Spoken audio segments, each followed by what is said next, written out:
지난 시간에 에스겔서 3장에서는 하나님의 파수꾼으로 부르셨고, 그 파수꾼의 역할이라는 것은 마치 전쟁을 알리는 역할이 파수꾼입니다. 파수꾼은 지금 적들이 오는지 또는 누가 오는지를 지켜보는 겁니다. 높은 곳에 서서 지켜보고 위험이 있다 그러면 나팔을 불어서 서둘러 전쟁을 준비하라든지 도망을 치라든지 어떻게 하라고 하는 신호를 보내주는 것이 파수꾼의 역할이에요. 그러니까 지금 하나님은 늦지 않았다는 이야기입니다. 분명히 지금 우리가 1장부터 살펴봤을 때의 내용은 바벨론으로 이스라엘이 끌려갔어요. 그 가운데 에스겔이 포함되어 있고요. 그리고 지금 유다에게도 너희도 정신 차리지 않으면 하나님이 너희를 또 멸망케 해서 심판을 보내신다라고 전하라는 겁니다. 그런데 이 거짓 가르치는 자들은 그럴 리가 없다. 우리는 하나님의 백성이고 아브라함의 혈통이고 율법도 받았고 등등, 절대로 하나님 우리를 버리지 않는다라고 하며 예루살렘이 무너지지 않을 것이다, 우리는 포로로 끌려가지 않을 것이다 라고 착각하고 있었어요. 그러니까 거기에 대해서 파수꾼의 역할을 하라는 거죠. 듣지 않는 건 그들의 몫이고, 듣든지 듣지 아니하든지 간에 일단은 가르치라는 겁니다. 전하라는 거예요. 그것이 너의 몫이다 라고 말씀하셨습니다. 오늘 말씀은 이 일이 지금 이스라엘에게 그리고 유다에게 임할 하나님의 심판, 그 심판을 지금 파수꾼인 에스겔이 먼저 이것을 느끼라는 거예요.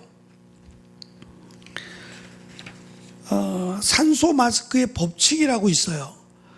무슨 말이냐면 비행기를 타고 이동을 할 때에 비행기에 무슨 일이 생기거나 위험한 상황이 벌어지면 내가 앉아있는 좌석 위쪽에 산소 마스크가 내려오게 돼 있어요. 난 한 번도 이런 일이 없다 그러면은 안전하게 운행을 하신 겁니다. 내려오면 안 돼요. 내려오면 큰일 났다는 얘기예요. 근데 어쨌든 위급한 상황 속에서 내가 앉아있는 좌석 위에 산소 마스크가 떨어져 내리면 이게 법칙이에요. 정한 겁니다. 보통은 이 산소가 부족해서 생기는 문제거든요. 비행기가 위에서 지상 위에 숨 쉴 수 없는 공간에서 지금 이동을 하기 때문에 호흡이 문제가 돼요. 일단 산소의 공급이 가장 우선이거든요. 그럴 때 노약자들, 아이들이나 어르신들을 먼저 마스크를 씌워주는 경향이 있어요. 근데 이 법칙은 이 기내 법칙이죠. 비행기 안에서 세워둔 법칙이에요. 그 법칙이란 먼저 건강한 사람이 먼저 마스크를 쓰라는 거예요. 좀 잘 이해가 안 되죠? 건강하고 힘 있는 사람이 먼저 이 산소 마스크를 쓰라는 겁니다. 이게 법칙이에요. 왜 이렇게 했을까요? 나이가 많고 또 애들은 먼저 죽어도 된다는 얘기일까요? 아닙니다. 건강한 사람이 먼저 정신을 차려야 한 사람, 두 사람, 세 사람, 네 사람을 도와줄 수 있기 때문에 그래요. 위급한 상황이 닥치면 일단 노약자를 먼저 산소호흡기를 물리게 되면 그동안 건강한 사람은 아무것도 할 수 없어요.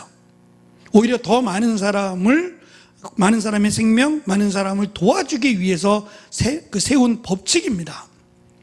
결코 이기적이거나 그러한 의미로 세운 법칙이 아니라 정확하게 냉철하게 어떻게 하면 기내에서 위험한 일이 발생했을 때 어떻게 하면 많은 사람들이 더 도움의 손길을 받을 수 있겠는가를 연구하고 내린 법칙이에요. 다시 말하면 지금 에스겔도 마찬가지입니다. 하나님의 사람이고 에스겔은 내가 지금껏 살아오면서 하나님의 말씀을 어긴 적이 없다 그랬어요.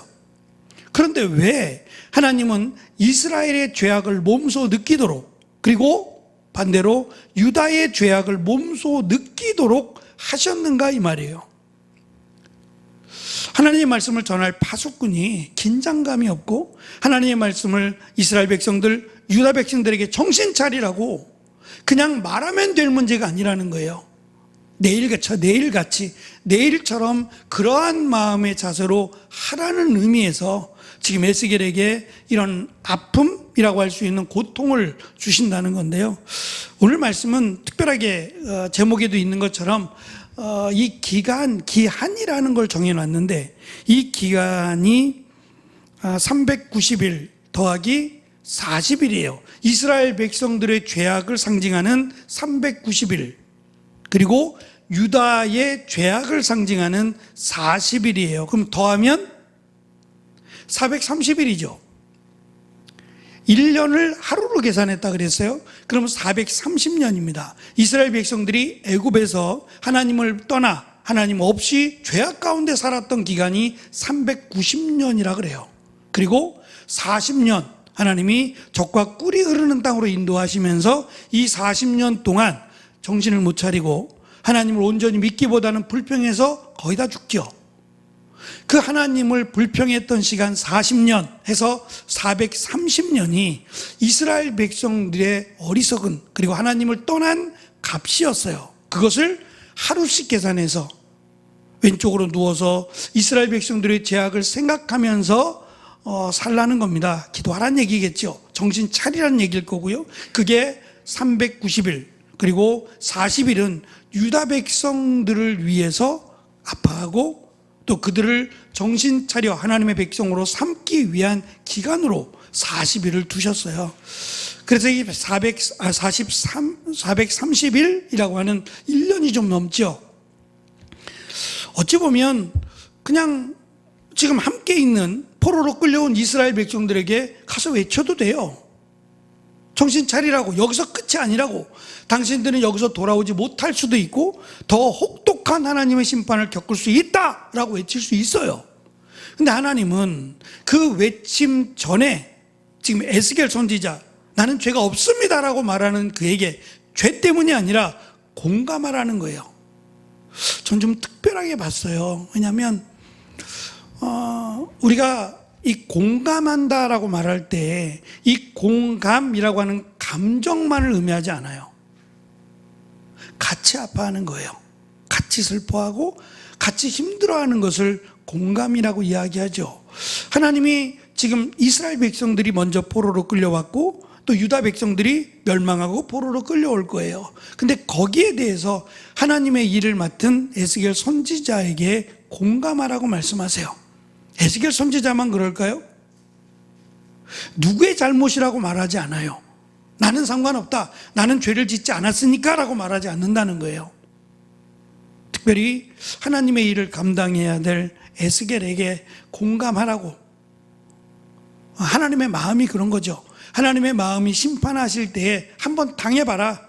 괘씸한 놈들아, 내가 그렇게까지 너희들을 사랑했는데 정신도 못 차리고 이게 뭐냐라고 해서 하나님이 기뻐하면서 혼을 내주신 게 아니라 지금 에스겔을 통해서 말씀하고 보여주시는 그 공감이라고 하는 부분이 하나님의 마음이라는 거예요.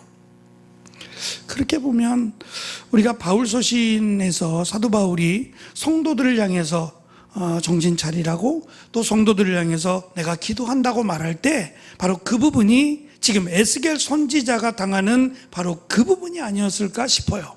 그 공감이라고 하는 거죠.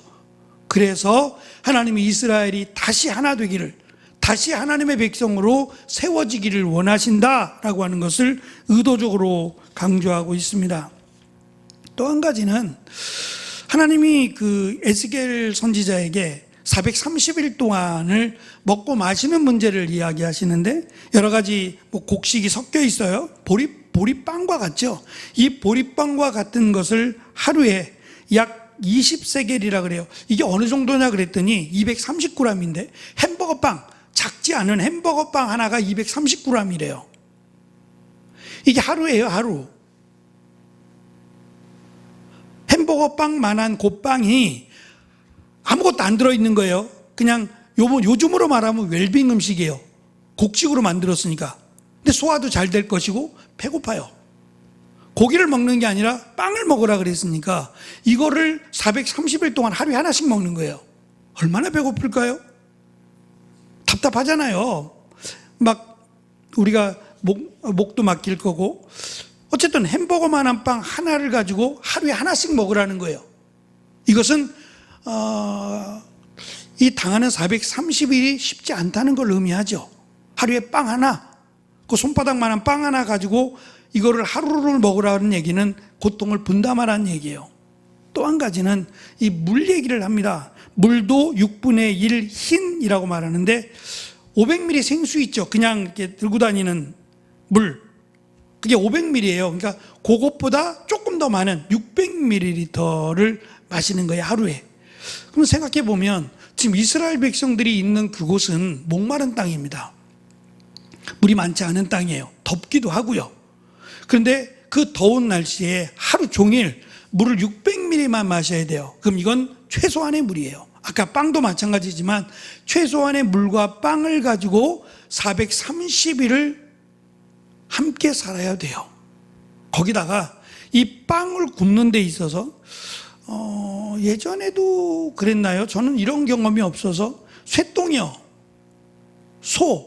소똥을 말려가지고 이거를 땔감으로 썼나요? 저는 잘 모르겠어요. 저는 그런 적이 없어서 썼나 봐요.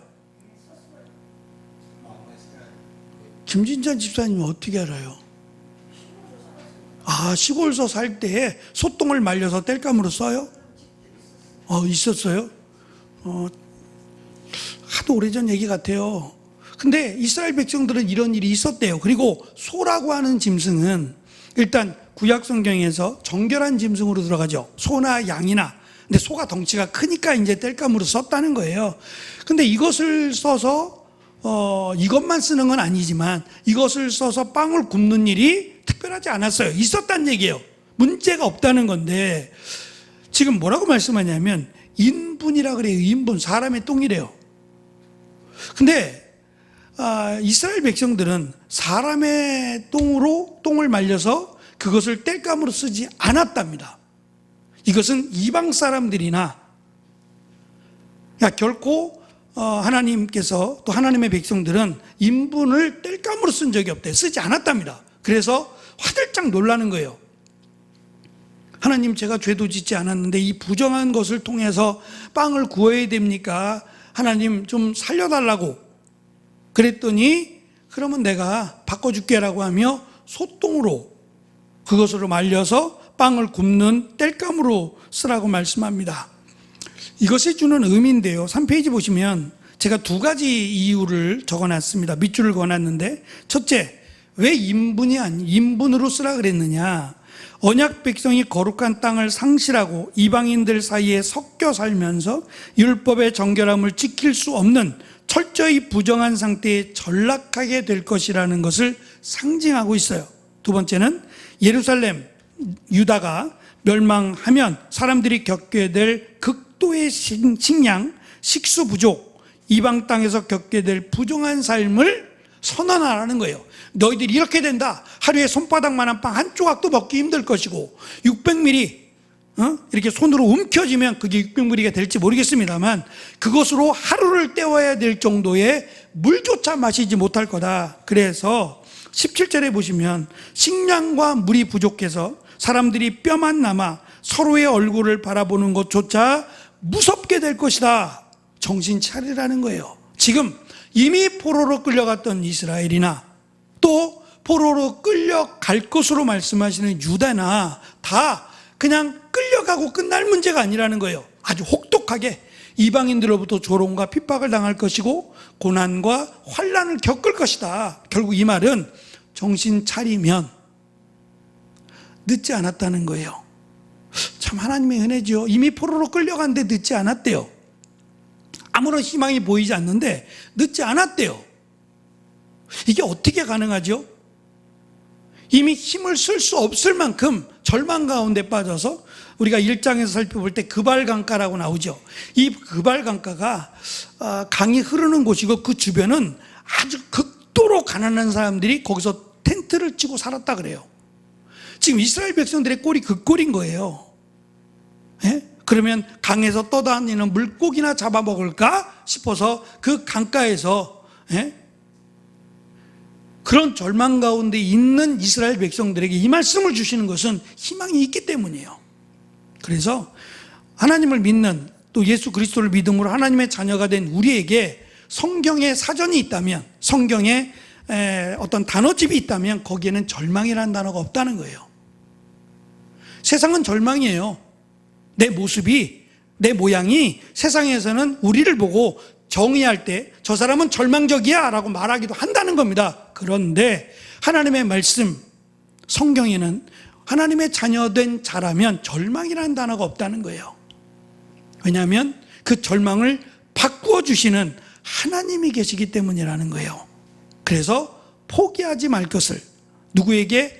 먼저 에스겔에게, 눈에 보여지는 것으로 인해서 이스라엘 백성들을 평가하거나 또 유다 백성들을 평가하지 말라는 거예요. 분명히 하나님은 늦지 않았다, 이제라도 하나님께로 돌아오면 17장 17절 마지막 끝부분에 있는 대로 모두 그들의 죄 때문이라 그랬어요. 그러면 이것만 해결되면, 죄 때문이라고 하는 이것만 해결되면 하나님이 바꾸어 주신다는 거예요.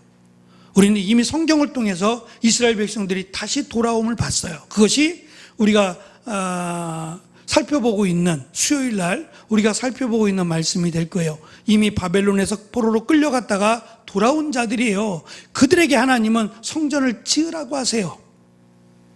다윗에게는 짓지 말라 그랬던 하나님이 그들에게 성전을 지으래요. 그 절박함 가운데서도 하나님을 만나게 하기 위함 아니에요?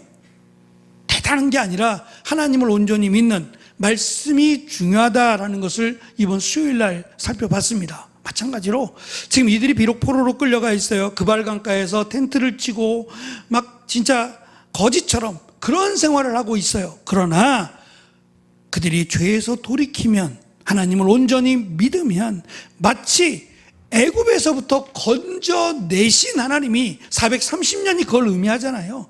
애굽에서 건져내신 전능하신 하나님이 너희를 바벨론에서 건져낼 것이다 라고 하는 약속을 430이라고 하는 숫자에 담아서 하나님을 온전히 믿으라, 그러면 하나님이 역사하실 것이다 라고 하는 희망의 메시지를 지금 에스겔에게 던져줍니다. 그래서 비록 에스겔이 430일 동안 참 힘들게 빵 한 조각, 물 한 모금 가지고 살아가야 됩니다.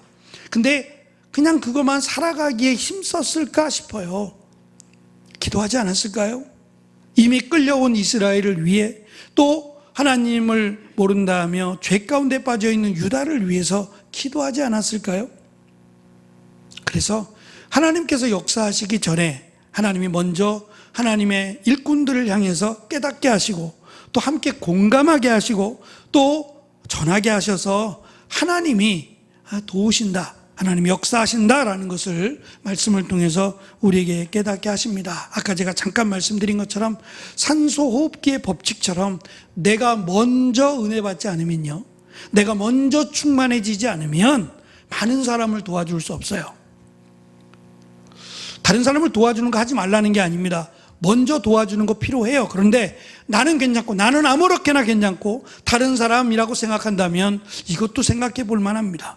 내가 먼저 하나님 앞에서 바로 세워지고 하나님의 은혜를 먼저 받을 때 다른 사람들에게 더 많은 도움을 줄 수 있다라는 것도 우리가 기억하면서 하나님의 말씀이 곧 약속이다, 언약이다 라고 하는 사실을 잊지 말고 어떠한 상황이 주어지더라도 우리는 포기하지 않아야 된다.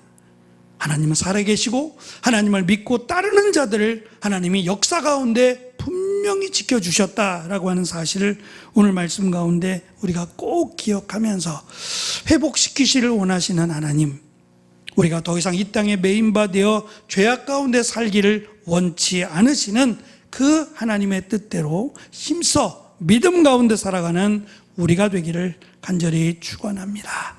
기도하겠습니다.